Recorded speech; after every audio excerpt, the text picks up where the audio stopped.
Yeah, we would move up Cal. That's probably the path that is going to end up going. He'll get the second opinion, but we'll just see how we need to treat that biceps. At this point, do you expect him back any point this year? Hard to know. That could be a 4-month deal. That's at the end of the season, so we'd have to play it by ear. Any update on T? Just in concussion protocol. The conversations are encouraging, but again, the protocol's a little bit unpredictable. You just got to take it day to day. When's the soonest he could be cleared? We'll just take it day to day and figure out when he can get back out there.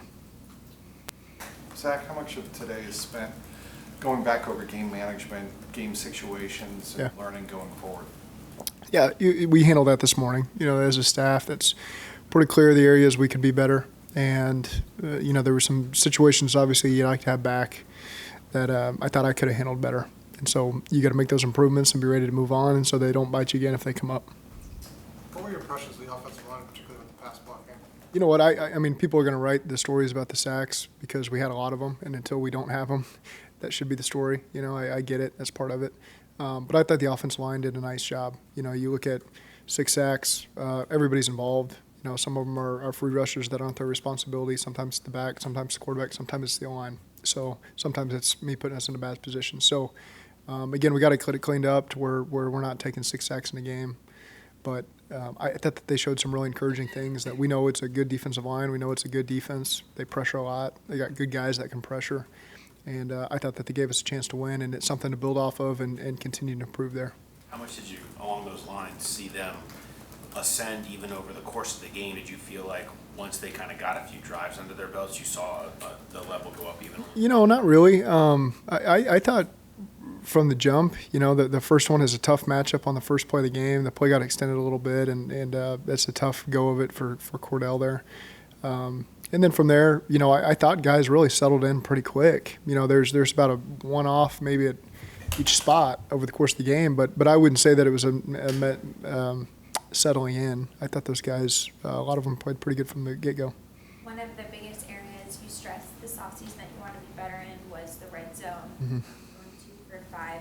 How disappointing was that? And when you went down and broke down film of those trips, what was the biggest thing that you realized was why you guys weren't able to be effective down there? Well, one of them we kicked on 3rd down, obviously, and so that's going to go down as a no-point red zone. That's tough. Conservative's not the word I would use there. We were trying to throw a naked and get some yards, and Minka played it pretty well, and then we decided to kick on 3rd down. One of them we scored on had I just slowed it down and realized there was a touchdown there instead of a possible incompletion. So you slow down, you score there. So there's 4 or 5, and then so we'll just continue to hone in on it. I know we spent a lot of snaps down there. Again, it's a good low red zone defense. They're physical inside. They do a good job up front. They play some different personnel packages that give you some problems that you got to adjust to. So those were a couple of ways we can improve. You spoke yesterday about aggressive quarterback play. What's the unique challenge of being aggressive against a defense that was using their safeties like the Steelers were, kind of up the field in coverage? Can you say that one more time? The Steelers obviously playing their safeties over the top. What's the challenge of being aggressive against that style? I got you. So more cover 2. When teams are going to play more cover 2, which we can see, there's patience that's involved there. There's opportunities there to get the ball down the field with the right calls. But at the same time, I thought really in the second half, Joe did a really nice job just being patient, taking the check downs. You saw Mixon get a lot of catches. Samaje, Hayden Hurst had a big 3rd down on, I think it was a 3rd and 7 that he converted there on a check down. So that's part of it. It's sometimes if you don't have the right call into cover 2, then you got to trust your quarterback to be patient, check it down. I thought Joe did a really good job of that. That allowed us to have a lot of plays, quite honestly, and just didn't score enough points. Is that a good sign, kind of, that Joe was able to recognize that? Sure. There's the adjustments that are going to take place in week 1 for all of us of what exactly we've seen from this team, where the pressure's coming from, what are the different coverage structures we're going to see over the course of the game, and you make your adjustments. And I thought we settled in well. We had the 4 turnovers in the first half, obviously, which isn't ideal, but we were still in the game. We felt like we were still in the game. Guys settled back, believed that, gave ourselves opportunities to take leads. We just didn't quite get it done. You guys were building route concepts in the offseason. How much was it designed knowing that you were going to get a lot of cover 2 this year after what happened last year? Sure. We feel like we have a lot of that stuff in our bag anyway. So there's adjustments that we felt like we made as the game went. They did a good job Rolodexing their coverages, to where you can't always predict what you're going to get. So You got to have some things that beat all coverages. You can't just always attack one coverage. But again, I thought Joe did a good job being patient, taking the shots that were there, first cover 2, and then checking the ball down when we didn't have the best play call. Did you say Rolodexing? Rolodex, like Yeah, roll like through right, yeah, coverages. Yeah, Yeah. yeah, Just flip it through? yeah, yeah. With Higgins out, Thomas played most of the snaps. How happy with you? I think that was a career high for him. Yeah. What were your impressions of his play during that's most of the Yeah, season? he made some plays for us. You know, he's been a guy that understands our system and has been here a number of years, played in this system for a number of years. So we've got that confidence with Trent Taylor, played a lot too, you know, with TB kind of cramping at times. Samley Morgan, we feel comfortable if he has to jump in there too. So we feel good about the depth of our receivers, knowing what to do, making the plays when their number's called, and Joe's got trust in them.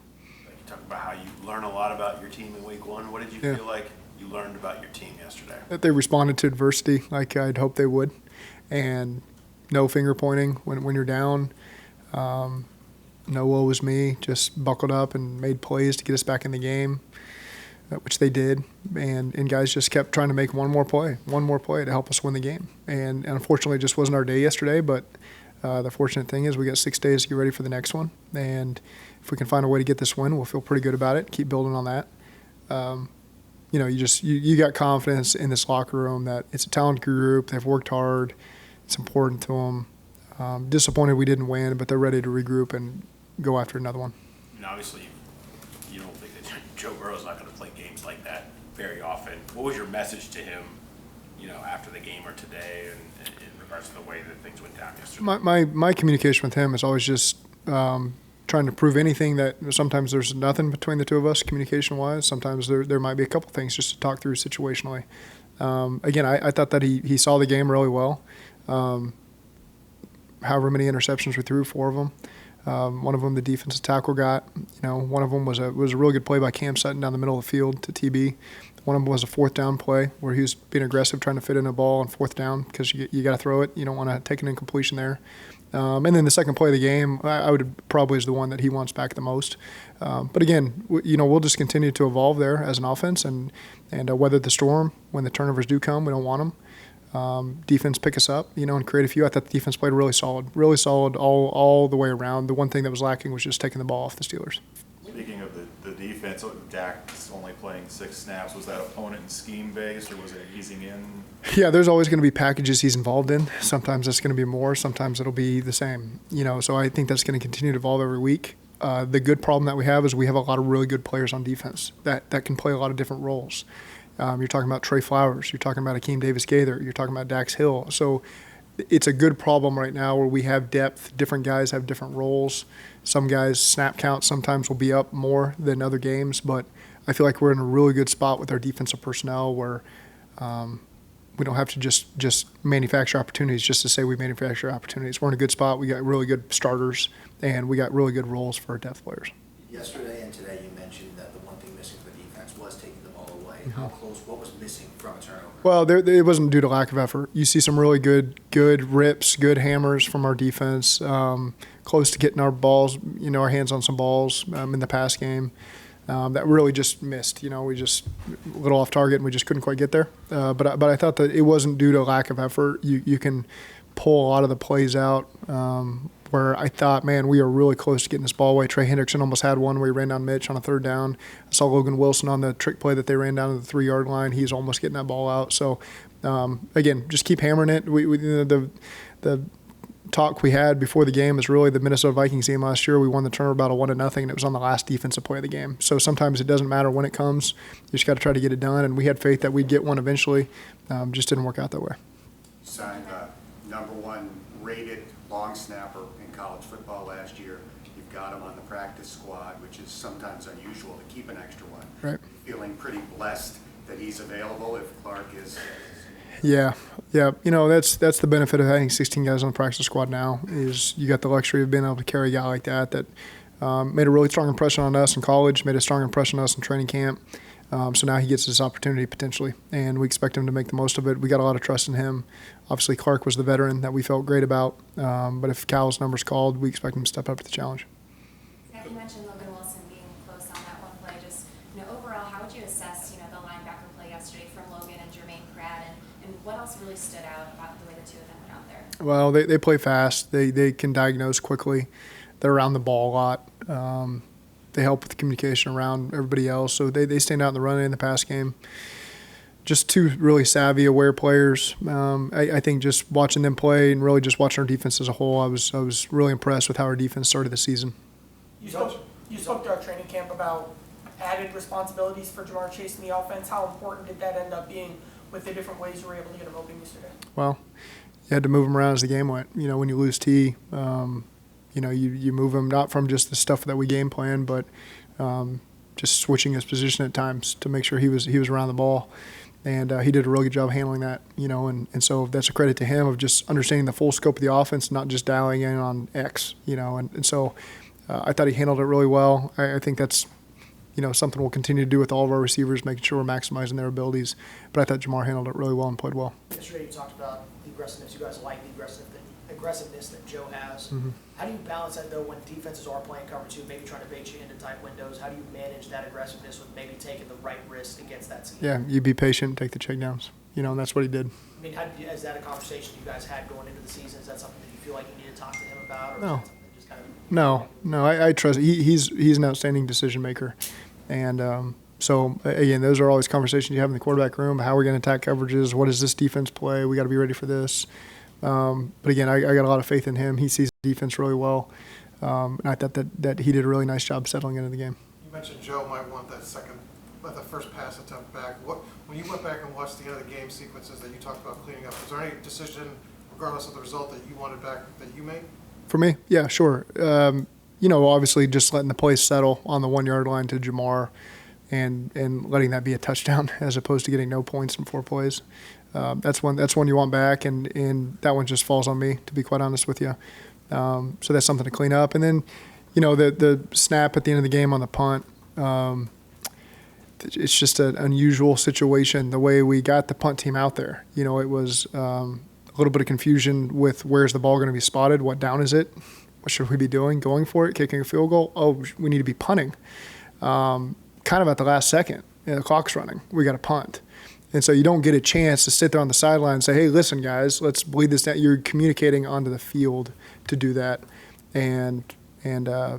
So that's an area of improvement. It's kind of an unusual situation. I think someone in here asked me yesterday, how much do you work on that situation with your backup long snapper? It's not very often. I will say this about Mitch. It's what I told him after the game is nobody in the NFL wants the job as the backup long snapper. And he stepped up to the plate and gave us an opportunity to win the game. And I was really proud of him for that, because that is not a job that anyone in the history of football has ever volunteered for. To avoid the review problem, do you just throw the flag in case in that situation? Like, what do you do to try to? How do you do that differently if you Sure. have to do over? Yeah, but just slow down.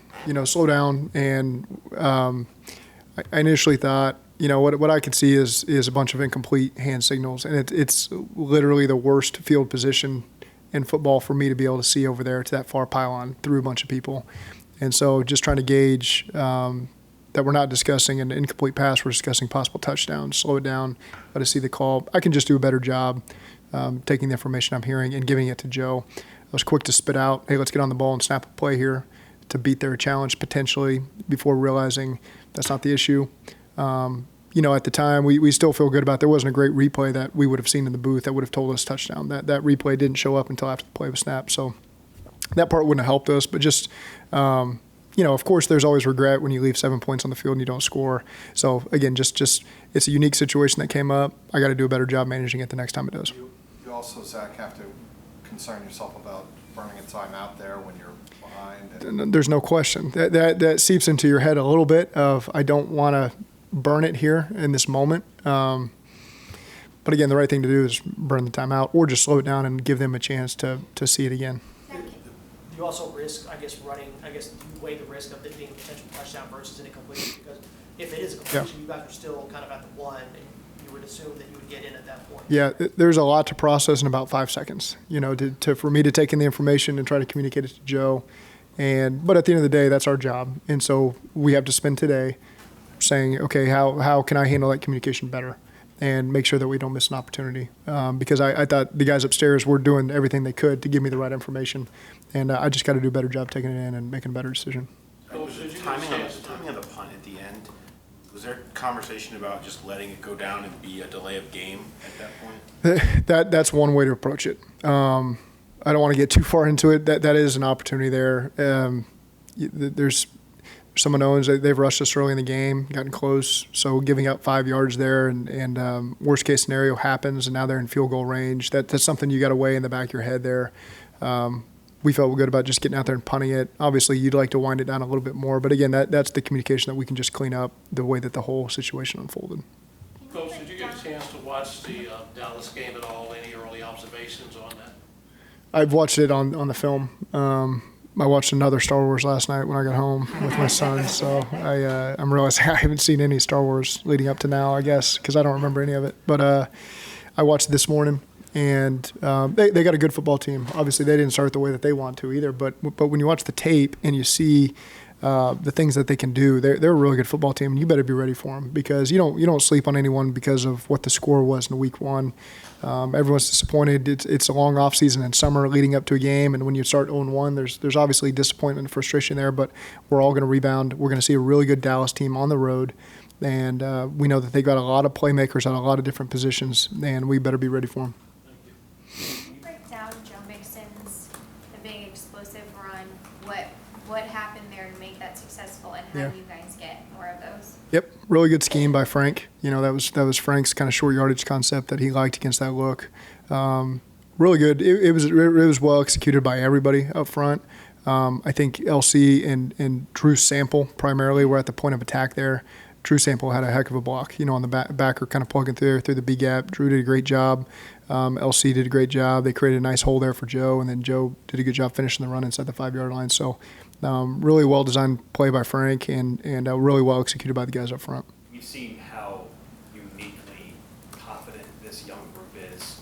How important do you think that trait is for a team after they didn't play well on one Sunday to have that confidence that they can bounce back later? Well, there's no surprises why you lose. We can all look back and see the opportunities we had that we just didn't get it done, and Pittsburgh did. And so I feel really good about where this place is at mentally, the team is at mentally, because we got so many veterans, so many leaders, so many guys, even the young guys that aren't veterans have been in some big moments and endured a long season with us before. And they know there's going to be ebbs and flows, and every team in the league is going to face it. We happen to be 0-1 to start, but very confident that we can overcome that start and start to build on some momentum this week. Kind of piggyback on Kelsey's run question. I mean, that long run was nice, but the rest of them, you're under 2 yards per carry. I mean, is that a disappointing aspect of yesterday? You weren't able to get more in the rest of the run game? Yeah, they pressured a lot of our run looks. They do a good job up front too, and there was some 4-yard runs that we feel confident as we continue to go and clean some things up are going to be bigger. They're going to be 6 to 8 to 10. So there was just some details of the things to finish off some of those runs that we feel like we can continue to improve on. So not discouraged. They traditionally have been a difficult front to run against. Last year they were down some personnel quite a bit, and so that led to some of their issues they had in the run game. But what we always look at Pittsburgh as a really stout run defense that you're just going to have to commit to it and keep grinding it out and hoping that you hit those big runs like we did on the duo. And so again, just I got confidence in our guys that we'll continue to pound it and get it done. Is there anything particular they were doing to pressure, get to bring good pressure on the run looks? Aside from just being a good front, is there anything? No, I mean they were utilizing their backers, their safeties, and some different pressure looks. So nothing unusual. So I guess that's just a chemistry thing, right? Chemistry between Mixon and the line, kind of their first game really together, all the new pieces. Is that kind of part? It's a little bit like the sacks. You can say you can point to a different on each one. Man, if this one player had done this one thing for just a tick longer, we'd had a couple more yards, and then you move on to the next play, and it's the same thing for the next guy. So that's just. That's not unique to us. I think you see a lot of teams, you take out their biggest run of the game and you're going to say that their run per attempt was low. That's always the argument that I love to make and everybody loves to make. Look how many yards we rushed for, and then you'll throw, well, we had an 80-yard run. So, whatever game you want to play, I'm confident that the run game will be something that we can lean on as the season goes.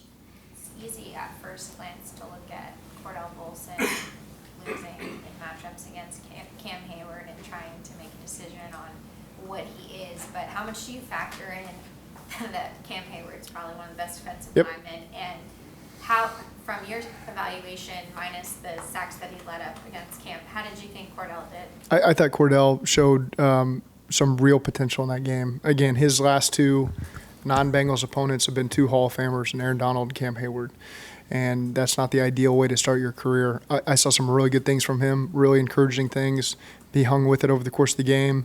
So really encouraged by the job that Cordell did, and he's only going to continue to get better. All kidding aside, after a game like that, is Star Wars with your kids the best possible way to at least forget about it for a few weeks? It's a good way to attempt to. I can't say that I was totally locked in, but yeah, it was a good attempt. You're up to episode 2 now?